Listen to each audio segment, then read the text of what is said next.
Amados irmãos, bom dia.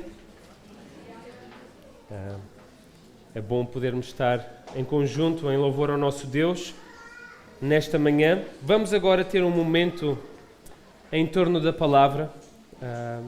Temos estado a seguir, quando eu estou aqui convosco, a primeira carta de João. Então peço que possam abrir 1 de João, capítulo 2. Vamos dar continuidade à nossa meditação.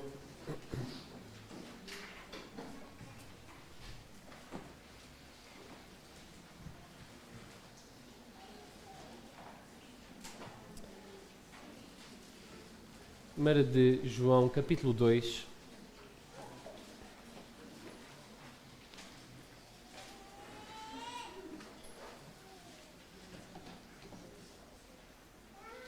Antes de procedermos à leitura, quero que imaginem o seguinte cenário nas vossas mentes. Imaginem por momentos que estão de volta à escola. Imaginem que é um dia normal, como todos os outros, e a primeira aula que vão ter, por muito chato que seja, logo às 8 da manhã, é matemática. E vão aprender a fazer divisões. Vocês tentam ouvir o professor com atenção e acompanhar, e conseguem chegar ao fim da aula a entender como é que se fazem divisões. Dia seguinte, o mesmo cenário se repete. Contudo, o vosso professor, pelos seus motivos, faltou e não pode vos dar a aula. Então vem um professor substituto e ele senta-vos e diz-vos: olhem, eu estive a ver aquilo que o vosso professor tem feito convosco e tudo aquilo que ele vos ensinou sobre divisões está errado. Esqueçam tudo, vamos aprender de uma outra forma. E ele ensina-vos que divisões fazem-se desta forma e devem fazer assim, assim e assado. Agora, quão confusos e baralhados ficariam vocês? Afinal de contas, qual deles é que está certo?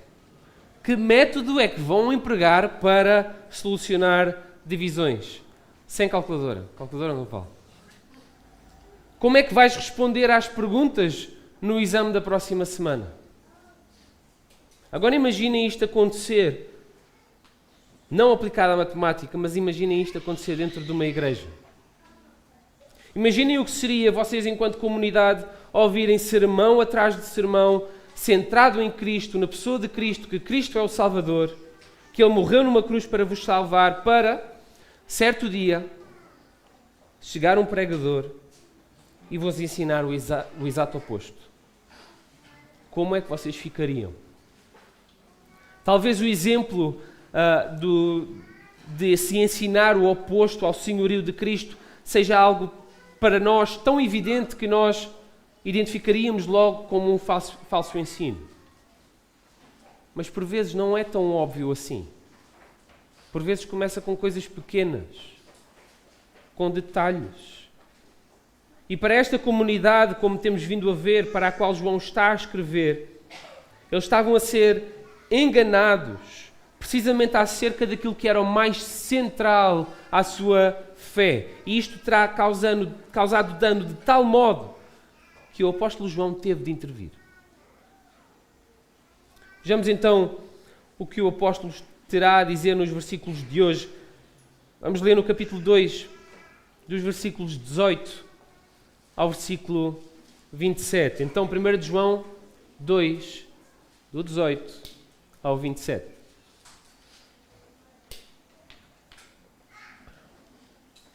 Lemos: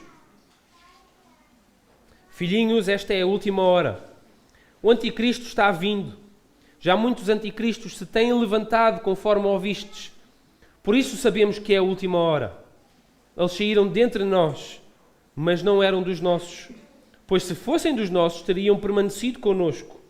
Mas todos eles saíram para que se manifestasse que não são dos nossos. Ora, vós tendes a unção da parte do Santo, e todos tendes conhecimento. Eu vos escrevi não porque não conheceis a verdade, mas porque a conheceis, e porque nenhuma mentira procede da verdade. Quem é um mentiroso, senão aquele que nega que Jesus é o Cristo? Esse mesmo é o anticristo. esse que nega o Pai e o Filho. Todo o que nega ao Filho também não tem o Pai. Aquele que confessa ao Filho também tem o Pai. Portanto, permaneça em vós o que desde o princípio ouvistes. Se em vós permanecer o que ouvistes desde o princípio, também permanecereis no Filho e no Pai. E a promessa que Ele nos fez é esta, a vida eterna. Eu vos escrevo essas coisas, tendo em vista os que vos querem enganar. Quanto a vós, a unção que dele recebestes mantém-se em vós, e não tendes necessidade que alguém vos ensine. Mas a unção que vem dele é verdadeira, não é baseada na mentira, e vos ensina a respeito de todas as coisas. Permanecei nele, assim como ela vos ensinou. Até aqui a palavra. Quando nós lemos estes versículos, a nossa mente para logo no primeiro versículo. Ouvimos anticristo e a nossa atenção fica ali. Mas essa não é a ideia central do texto que nós vamos estar a lidar nesta manhã. Certamente estão apercebidos que toda a carta do Novo Testamento tem o seu contexto circunscrito, certo? Os autores do Novo Testamento, no momento da escrita das cartas, estão a escrever para um público específico, com situações concretas. Pensem quando estão a enviar uma mensagem para alguém. Vocês estão a enviar essa mensagem para alguém que conhecem, ou para um grupo de pessoas que está a par do que vocês estão a conversar. Se chegasse alguém, pegasse no vosso telemóvel e lesse uma mensagem aleatória, ficaria descontextualizado, certo? Existe um contexto circunscrito a cada carta do Novo Testamento. É o caso desta carta também. Aqui percebemos que o apóstolo está a escrever para um grupo de cristãos. Algo que fica perceptível pelo tipo de linguagem que ele está a usar no decorrer da carta. Uma linguagem repleta de símbolos, de contrastes, que demonstra que aqueles para quem ele está a escrever teriam um entendimento. Não um entendimento a nível básico, mas um entendimento bem fundamentado. Se eu lesse, por exemplo, o versículo 29 de forma isolada, que diz: se sabeis que ele é justo, sabeis que todo aquele que pratica a justiça é nascido dele, vocês conseguiriam entender que esta carta está a ser escrita para um grupo de cristãos? Percebemos ainda que o apóstolo escreve especificamente de modo a adereçar situações preocupantes dentro daquela comunidade. Ainda que não seja mencionado logo no início da carta, nós vemos algumas indicações de que há problemas sérios. Percebemos pelo tom mais apologético logo no início da carta, aqueles versículos iniciais. Os temas têm vindo a ser abordados até aqui.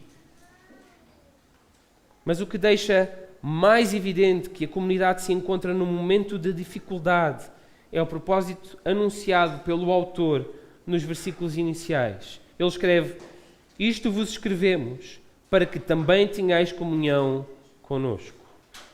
É só ao ler os versículos que lemos agora que, de facto, a cortina do palco se desenrola na sua totalidade, e somente na segunda metade do segundo capítulo é que nós entendemos o porquê das dificuldades que esta comunidade estaria a atravessar. João diz que se ergueram no seio daquele corpo falsos mestres, pessoas cujo ensino estaria a contrariar aquilo que o apóstolo teria originalmente apresentado, ensinado. Observem, por exemplo, o que é dito no versículo 22. Quem é o mentiroso, senão aquele que nega que Jesus é o Cristo? É ao ler estes versículos que compreendemos os primeiros 4 versículos da carta. Lembram-se dos primeiros 4 versículos? Onde o apóstolo reitera, reafirma, se identifica como sendo uma das testemunhas oculares da vida de Jesus. Ele afirma que ele mesmo ouviu, ele viu, ele próprio contemplou todos os sinais, maravilhas, a morte e a ressurreição de Cristo. Ele acompanhou aqueles 3 anos de ministério de Jesus, juntamente com outras testemunhas oculares. Mesmo assim, haviam surgido aqueles que ensinavam o oposto. No seio desta comunidade ergueram-se alguns que negavam que Jesus era o Cristo. Negavam que ele teria vindo em carne, conforme vamos ver mais adiante no capítulo 4, versículo 2. Chegando a blasfemar, declarando que Jesus não seria enviado por Deus. Entendem então a confusão que teria surgido naquela comunidade? São dois ensinos completamente opostos. Aquela comunidade estaria a pensar, afinal de contas, o que é que eu devo acreditar? Veio Jesus em carne ou ele aparentou apenas um aspecto físico?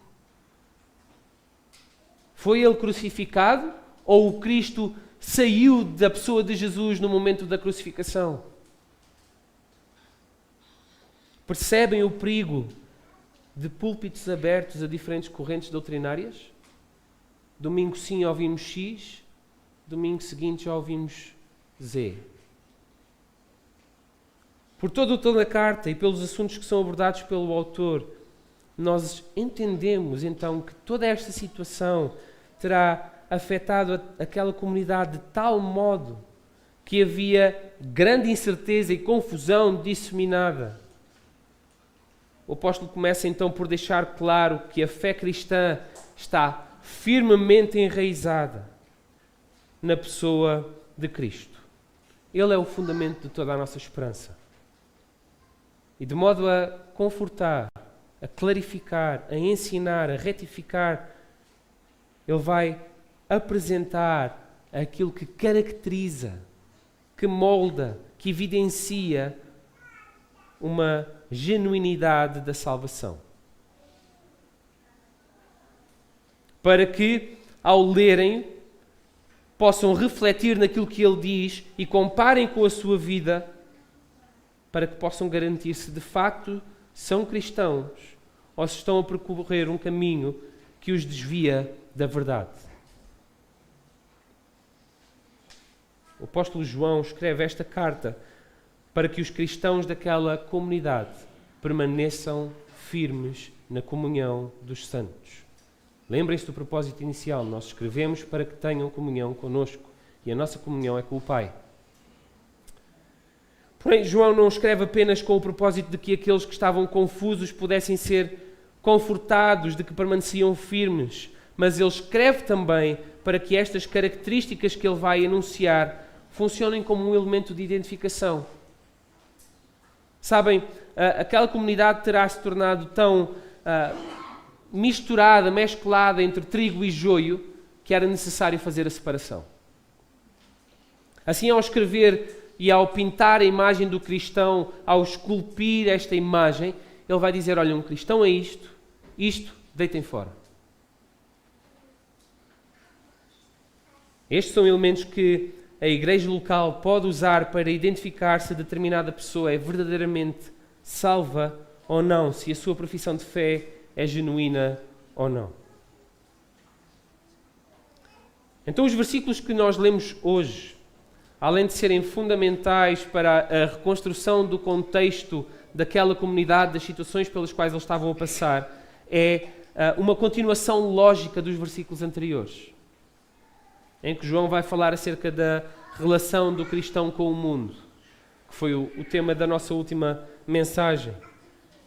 No capítulo 2, o argumento do apóstolo é que uma evidência de que alguém é genuinamente convertido é pela observância dos mandamentos, ou seja, ele escreve aquele que diz eu o conheço e não guarda os seus mandamentos é mentiroso e a verdade não está nele, não porque a salvação seja pelas obras, mas porque uma vida que reconhece e que afirma o senhorio de Cristo sobre as nossas vidas, que declara que Ele é o nosso Salvador, que diz dedicar-lhe a nossa vida, então tudo isso tem de ser evidente no modo como nós vivemos. Tem de haver coerência. Se Cristo de facto é o nosso Senhor e o nosso Salvador, quando Ele nos diz façam isto, nós fazemos. Agora, notem, e este foi o cuidado que o próprio apóstolo tem vindo a ter ao longo da sua carta, notem que coerência não significa perfeição. Várias vezes o apóstolo vai fazer este percurso de apresentar aquilo que nós devemos ser, mas depois mencionar a nossa realidade ainda. Caminhamos para lá, mas ainda somos isto. Vejam, por exemplo, no primeiro capítulo, onde o apóstolo diz: se dissermos que temos comunhão com Ele e andarmos nas trevas, mentimos. Trocando isto por miúdos, o cristão não deve viver no pecado, certo? Mas depois, nesse mesmo capítulo, ele ainda vai dizer: se dissermos que não temos pecado algum, a verdade não está em nós. Portanto, o cristão não deve viver no pecado, mas ainda existe uma luta constante nas nossas vidas contra o pecado. Caminhamos para lá, mas estamos aqui. E aqui nos versículos que hoje nós lemos, o mesmo acontece. Vejam, o apóstolo dedica-se a argumentar que o cristão obedece a Cristo no começo do capítulo 2. No entanto, ao chegar aos versículos 15, 16 e 17, ele reconhece que enquanto estamos neste mundo, seremos seduzidos pelas coisas do aqui e do agora. É possível ceder e sermos tentados e cairmos em tentação. Então, não é possível guardar os mandamentos perfeitamente. Percebem este percurso que ele está a fazer? Queremos ser aquilo, mas vivemos isto aqui ainda, caminhando lentamente. Agora, será que esta realidade de temos que obedecer, mas ainda sofremos os ataques carnais, a carne milita contra o espírito, será que isto significa que nós nos devemos entregar, que devemos ceder a esta luta, a este combate com um espírito derrotista de, olhem, é quem eu sou, é isso que tem de ser assim e é assim que eu me vou contentar com a minha vida? Não. O facto da nossa carne batalhar contra o nosso espírito, contra o espírito que Deus coloca em nós, deve-nos fazer caminhar dependendo de Deus, crescendo em santidade. O apóstolo exorta-nos a não amarmos as coisas deste mundo. Recorda-nos que, ainda que seja essa a tendência durante a nossa vida, a constante busca por satisfação nos prazeres mundanos não provém de Deus. Por outras palavras, o apóstolo reconhece que o cristão genuíno conhece ou reconhece, identifica no mundo os efeitos da queda e, por isso, dissocia-se do mundo. Não ama o mundo. Está no mundo em obediência ao seu Senhor, para ser sal e luz, para proclamar a boa nova, mas não ama o mundo.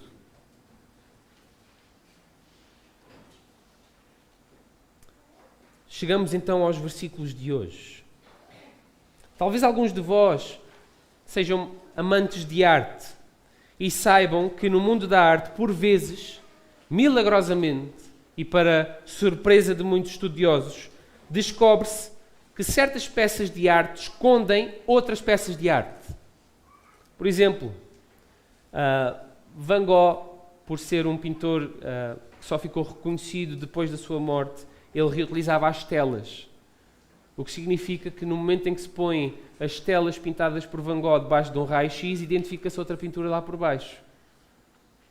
Do mesmo modo, quando nós analisamos de perto esta carta, nós percebemos que à medida que o apóstolo está a caracterizar o verdadeiro cristão, à medida que ele está a esculpir a imagem do cristão, ele está simultaneamente a fazer a imagem de um descrente, de alguém que está no mundo. Ele está a pintar duas imagens distintas numa só. Cada vez que o apóstolo João oferece uma característica do que é uma fé genuína, ele está a diferenciar dois mundos. João está a dizer aos de dentro e aos de fora. Há aqueles que estão em Cristo e há aqueles que estão contra Cristo. Assim, o argumento para esta manhã, e que vai de encontro ao propósito anunciado por João, é que o verdadeiro cristão possui a unção do Espírito, unção essa que nos faz permanecer em Cristo. Permanecer é a marca distintiva do cristão. É precisamente nestes versículos que esta distinção se revela de forma incontestável.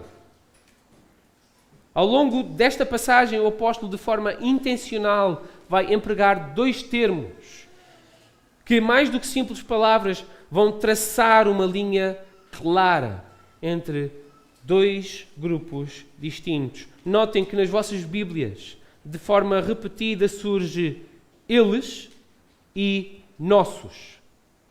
Vejam, versículo 19. Eles saíram dentre nós, mas não eram dos nossos.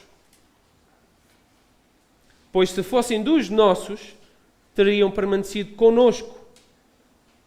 Mas todos eles saíram para que se manifestasse que não são dos nossos.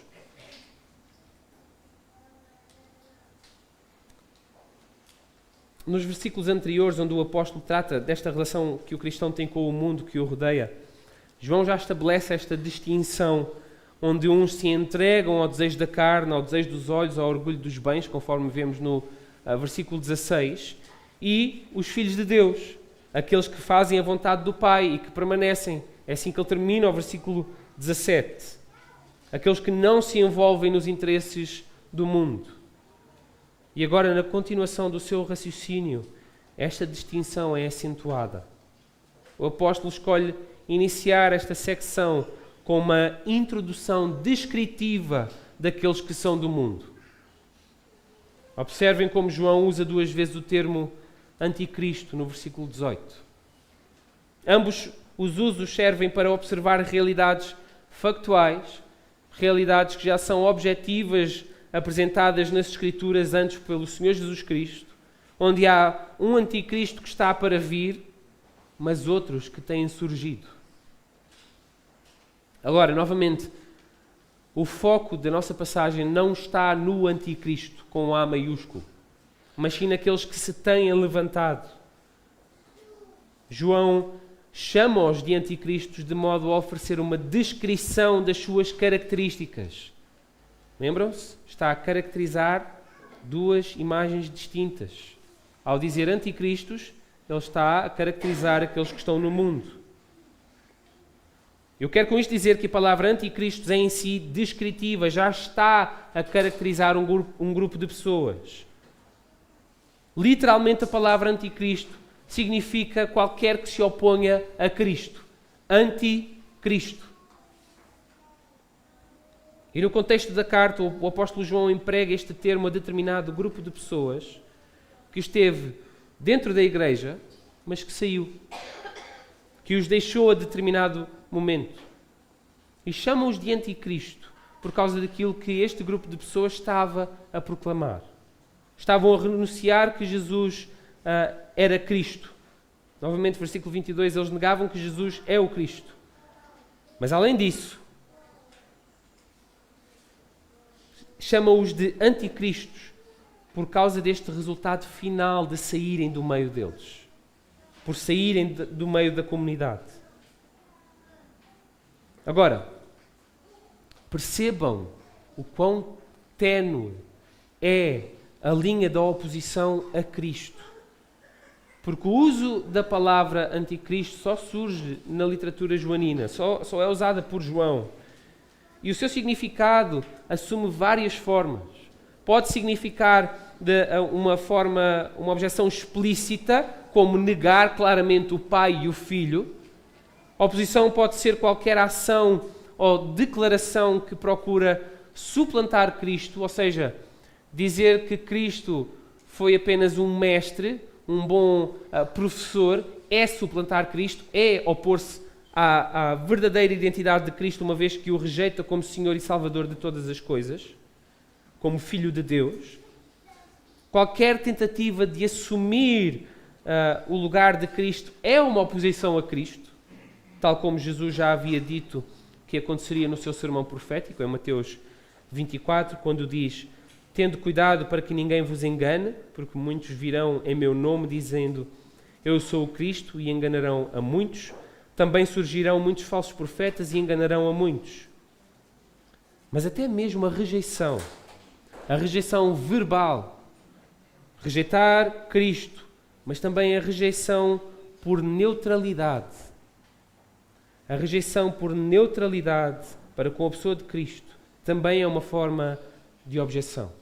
É isso que o apóstolo vai dizer mais adiante na sua carta, quando ele escreve: todo o espírito que não confessa Jesus não é de Deus, mas o espírito do anticristo. Não sei se vocês já escutaram uma analogia que eu creio que é comum no meio cristão evangélico, onde está uma pessoa em pé em cima do muro. E de um lado do muro estão demónios. E do outro lado do muro estão os anjos. E os anjos viram-se para a pessoa que está no muro e diz para a pessoa vir para o lado deles. E a pessoa olha para os anjos, olha para os demónios que estão no outro lado e não dizem nada e pergunta-lhes: porquê é que vocês não me estão a pedir para esse lado? E a resposta dos demónios é: o muro é meu. Neutralidade é um sinal do anticristo.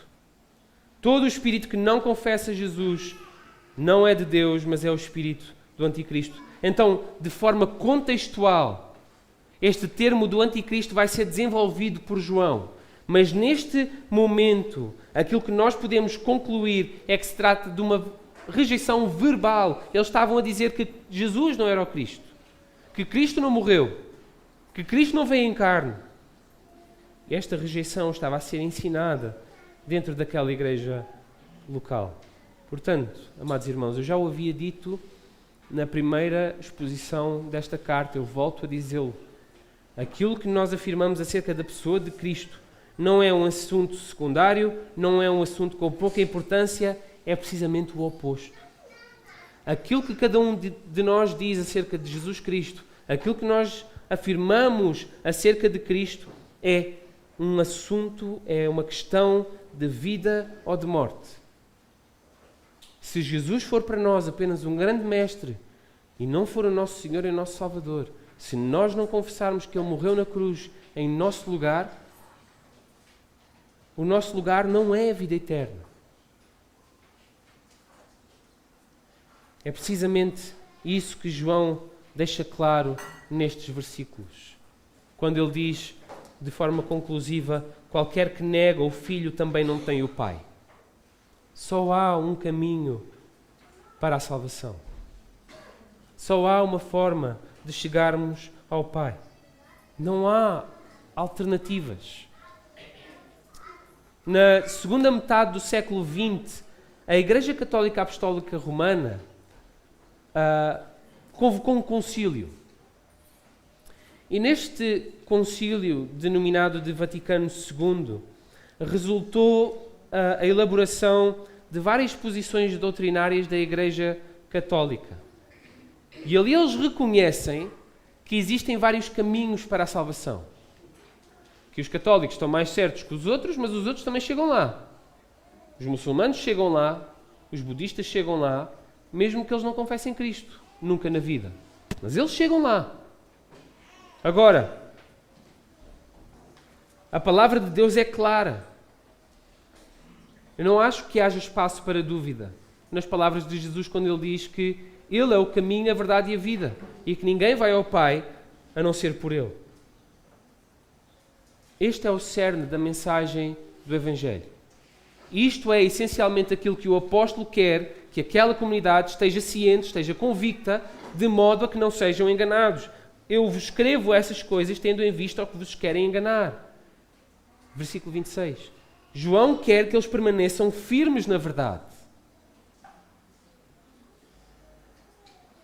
Só Jesus Cristo é o caminho. Só Ele é que nos reconcilia com Deus. Nós estávamos em estado de inimizade com Deus. Estávamos debaixo da sua ira, condenados ao lago de fogo eterno. Não são as nossas obras que nos dão vida eterna, não é conhecimento, não são meditações, é Cristo. Somente Cristo. Portanto, anticristo é, na sua gênese, rejeitar que aquela pessoa que morreu na cruz assumiu o nosso lugar, verteu o seu sangue por nosso favor, para que nós pudéssemos estar hoje reunidos com Deus. Agora, pergunto-vos, de acordo com o texto, onde é que estes anticristos se manifestaram? Olhem para o versículo 19. De onde é que eles apareceram? Dentro da igreja. Eles saíram dentre nós. Agora pensem nas implicações disto. Pensem que ainda que nós possamos fazer, possamos afirmar acerca de alguém que está no mundo, de que essa pessoa não é salva, nós não podemos fazer a afirmação inversa. Nós não podemos afirmar que pertencer a uma igreja local significa automaticamente, taxativamente, que essa pessoa é salva. Membresia não significa que se é salvo. Portanto, se eles saíram de dentro da igreja, então membresia não é evidência de genuinidade de salvação. Membresia não é uma característica que define um cristão. Eu sei que preciso ter cuidado com o que estou a dizer, eu já lá vou para abordar um pouco mais este assunto. O apóstolo tem vindo a afirmar que existem estas características visíveis que nos levam a identificar aquele que é cristão e aquele que não é cristão. Não é algo que esteja escrito nas nossas testas, não é algo que está na palma da nossa mão. Enquanto seres humanos, nós somos atraídos para círculos com os quais nós identificamos. Pensem, por exemplo, nas amizades que vocês têm. As amizades mais fortes, as amizades mais próximas que vocês têm, no centro delas estão as coisas que vocês têm em comum. Aquilo que concordam, aquilo que partilham. E enquanto cristãos, nós possuímos perspectivas, nós possuímos valores e visões ideais que muitas pessoas que estão no mundo podem olhar e concordar e até partilhar. No entanto, no cerne de tudo está Cristo. Tudo aquilo que nos une é Cristo. Somente Cristo. Portanto, o elemento que nos ajuda a diferenciar, novamente, o elemento que nos ajuda a diferenciar entre os de dentro e os de fora é a declaração pessoal de fé. O que determinada pessoa diz acerca de Cristo e do Evangelho. Não é precisamente isso que nós afirmamos quando recebemos alguém como membro. Quando uma igreja recebe alguém como membro, a igreja não está de forma conjunta, de forma pública, a tomar essa decisão com base nas evidências determinadas na vida da pessoa. Não estamos a dizer, nós olhamos para esta pessoa, ouvimos o seu testemunho de fé, observamos a sua vivência e concordamos que ela é cristã. Estamos a fazer esta afirmação de forma pública, diante de todos, de que determinada pessoa afirma ser seguidora de Cristo e nós concordamos com essa expressão de fé.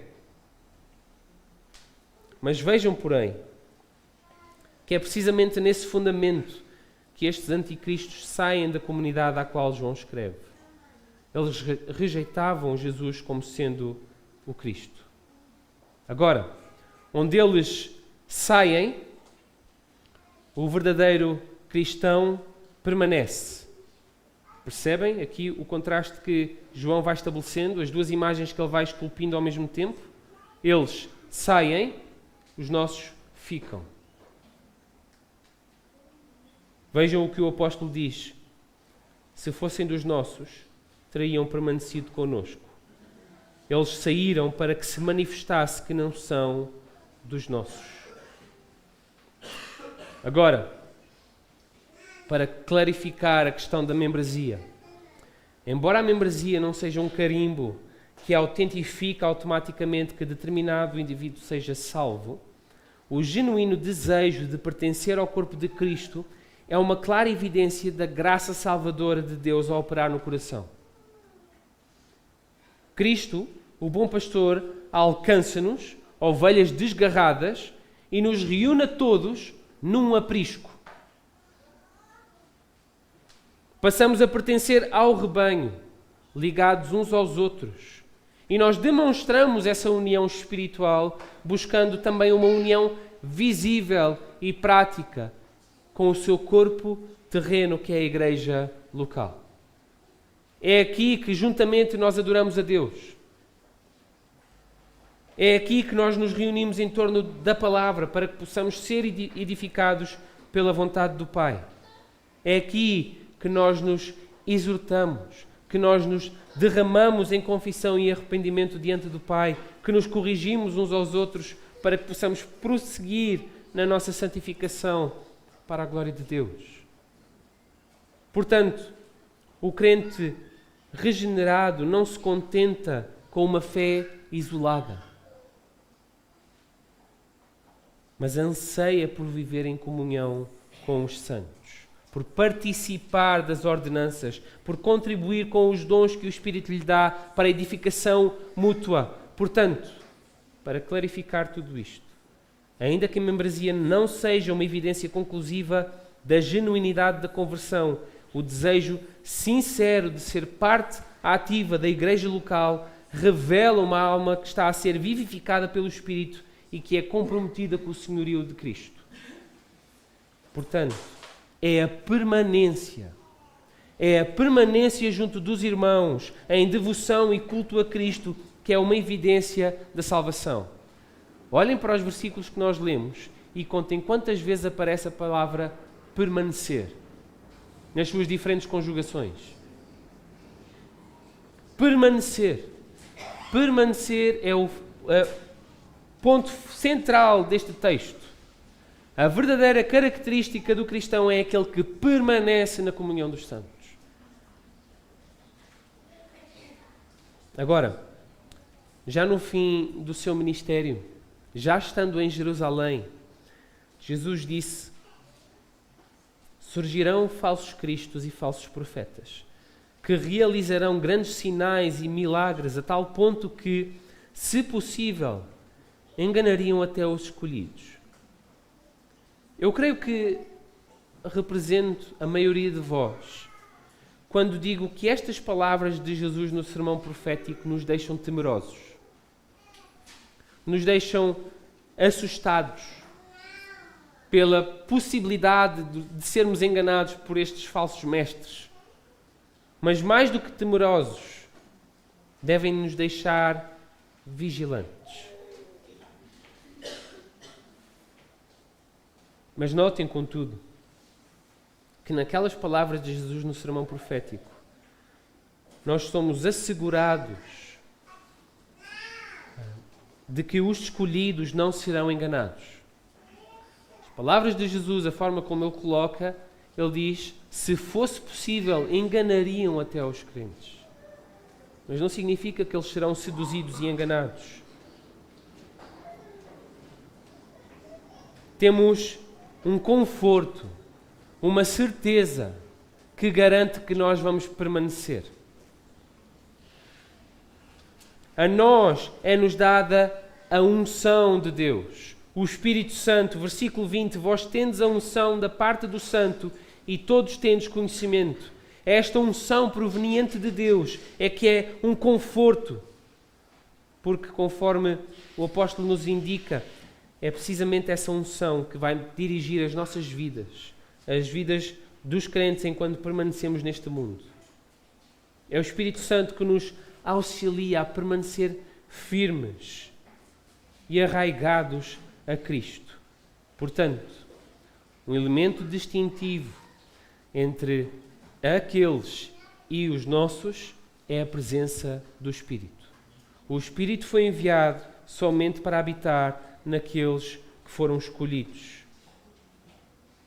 E um sinal de que alguém possui a unção é, novamente, a permanência na comunhão dos irmãos. A permanência na verdade. Vejam como o apóstolo nos dá duas formas de como isso acontece. Em primeiro lugar, o Espírito é quem nos ensina. É o Espírito que abre o nosso entendimento de modo a que nós consigamos compreender a palavra de Deus.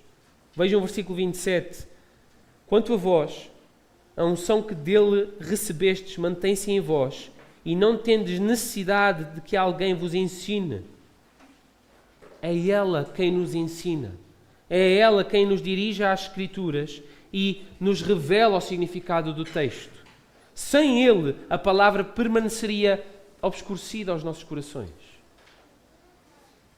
Essa é a promessa que nós recebemos do Senhor Jesus Cristo, quando Ele diz que seria enviado o Espírito Santo.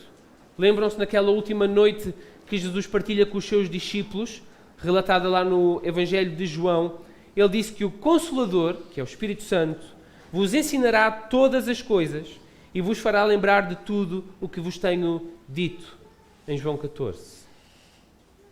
E ao ensinar, ao nos ajudar a compreender as Escrituras no nosso dia-a-dia, o Espírito vai apontar-nos para a verdade. Com este conhecimento que nos é dado, torna-se possível que consigamos identificar aquilo que nos desvia do que é importante, do que é central. É o Espírito que nos ajuda a discernir o falso ensino do verdadeiro, permitindo então que nós resistamos aos falsos cristos que se levantarem. Vejam que o apóstolo afirma que a unção dele é verdadeira, não é baseada na mentira, e vos ensina a respeito de todas as coisas. Os crentes são ensinados e guiados pelo Espírito. Espírito que esclarece a palavra de Deus para nós. Assim, a segurança que nós temos é que quando nós formos confrontados por ensinos anticristo, por ensinos que nos querem desviar, que o Espírito Santo que habita em nós começa a levantar bandeiras vermelhas e a sinalizar que nós devemos fugir dali para fora. É isso que João vai dizer acerca da unção que está em nós. Agora, para finalizar, nós não podemos ignorar o elefante no texto, certo? Apesar de não ser o aspecto central do texto, ele está lá. João é intencional nas palavras que usa. Se nós dizemos que a Escritura é inspirada, cada palavra que foi lá colocada é intencional. Então, quando ele fala do fim dos tempos, quando ele fala dos anticristos, ele sabe o que está a dizer, ele tem um propósito com aquilo que está a dizer. Concordarão comigo quando digo que existe algo que nos seduz, que nos atrai na questão dos fins do fim dos tempos. Tudo aquilo que excede o nosso entendimento, ou tudo aquilo que simplesmente nos é negado o acesso ao conhecimento, é precisamente isso que desperta a nossa curiosidade. Ao falar da relação que o cristão tem com o mundo, o apóstolo João recorda os leitores de que este mundo passará. Novamente ele remete-nos para a questão do fim dos tempos. Em lado nenhum das Escrituras nos é dito quando esse fim acontecerá. O próprio Senhor Jesus nos diz que não nos compete saber os tempos ou as épocas, mas algo que nos é dado a saber é uma série de detalhes, de acontecimentos que serão testemunháveis com a aproximação desse acontecimento, desse momento final. Observem, por exemplo, nestes versículos que João escreve, que seguida à declaração de que já é a última hora, o detalhe concreto que leva o apóstolo a dizer que já está na última hora é que se têm levantado anticristos. Ele diz: já muitos anticristos se têm levantado conforme ouvistes, por isso sabemos que esta é a última hora. O texto começa precisamente com: filhinhos, esta é a última hora. Nós não temos muitas certezas na vida. Sabemos que nascemos, mas nós não sabemos que profissão vamos ter, não sabemos com quem vamos casar, não sabemos quantos filhos vamos ter. São coisas que nos são incertas. Poucas são as certezas que nós temos. Uma das certezas que nós podemos ter nesta vida é que a nossa vida física neste mundo chegará ao fim. Outra certeza que nós podemos ter nesta vida é que, tal como toda a Escritura testifica das promessas e da fidelidade de Deus às suas promessas, se Ele promete, se o próprio Jesus promete voltar, então isso significa que Ele vai voltar. Então nós podemos ter a certeza que Jesus Cristo vai voltar. Não sabemos quando, João escreve passado cerca de 32 anos depois da ascensão de Cristo, e nós já estamos há mais de 1900 e tal anos depois daquilo que João escreveu, e ainda não aconteceu. Mas nós continuamos a declarar e a afirmar que Ele vai voltar, certo? Por muito debate que haja no meio cristão em torno desta segunda vinda, se há coisa que todos estão de acordo é que vai acontecer. E tendo esta certeza, o apóstolo transmite certa urgência. O fim dos tempos, a vinda de Cristo não tarda. E assim, com este tom de urgência que o apóstolo transmite, eu quero alertar-vos para o facto de, mesmo passados quase 2000 anos, desde que João escreveu estas palavras, ainda hoje é tanto o fim como era lá na altura. Aliás, se João já diz que aquela era a última hora, quão mais não será a última hora para nós? Portanto, dirijo-me agora a ti, que és cristão apenas na tua descrição do Instagram, mas que o teu algoritmo não vai testificar da tua conversão. Dirijo-me a ti, que és cristão apenas ao domingo, mas o teu viver de segunda a sábado não coincide com aquilo que tu afirmas, com aquilo que tu cantas, com aquilo que tu praticas no culto. A ti que estás no muro, a ti que estás no meio termo, julgando estar safo, sabe que esta última hora aproxima-se. Sabe que estava tão próxima para os contemporâneos de João como está para nós hoje. E aproxima-se de todos. Não há quem escape. Todos vamos estar diante de Deus para sermos julgados. Portanto, não permitas que chegue a hora e te aches envergonhado ou surpreendido. Eu quero instar contra ti, contra a tua consciência. Abandona o mundo e as suas mentiras. Olha para a palavra. Vê o que a palavra diz. Vê como ela mostra o mundo e pinta o mundo como algo que é antagónico a Deus. Que é oposto ao soberano senhorio do Criador. Vê como a Escritura descreve o fim de todos aqueles que não obedecem a Cristo, que não reconhecem e que não confessem o seu senhorio. A todos aqueles que estão no lado da oposição, é o sofrimento eterno. Não te queiras achar do lado contrário do Deus que é bom, do Deus que oferece perdão de forma graciosa. Olha para a cruz. Sabe que ali não foi um homem, um mero mestre que morreu. Foi o Cordeiro de Deus que decidiu de forma voluntária oferecer a sua vida para que tu hoje pudesses estar diante de Deus, justificado. Portanto, rasga o teu coração diante de Deus. Confia todo o teu pecado. Arrepende-te. Eu disse confia todo o teu pecado. Confessa todo o teu pecado. Arrepende-te e confia no seu sacrifício substitutivo. É isso que te garante a vida eterna. Procura-o, conhece-o, para que não sejas seduzido e desviado por anticristos. Agora, termino por me dirigir a ti que te achas temeroso diante das seduções do mundo, diante de tudo aquilo que o mundo tem para oferecer, perante o possível engano proveniente dos falsos mestres e daqueles que rejeitam a Cristo. Podes descansar na certeza de que o Espírito Santo jamais irá permitir que tu caias da mão de Deus. Não há poder nem mal nenhum que nos possa retirar da sua mão. Sabe que graças ao sacrifício de Jesus na cruz, tu estás seguro no aprisco. Não és tu que tens de fazer nada, Jesus já alcançou tudo. Não há lobo para nos devorar, não há ladrão para nos roubar. É o Espírito Santo que nos dá a certeza. O Espírito Santo testemunha com o nosso espírito que somos filhos de Deus, como escreve Paulo. Dá-nos provas da obra de Deus em nós. O Espírito Santo não só nos dá testemunho de que somos filhos de Deus, como também dá testemunho de que Deus permanece em nós e de que nós iremos permanecer nele.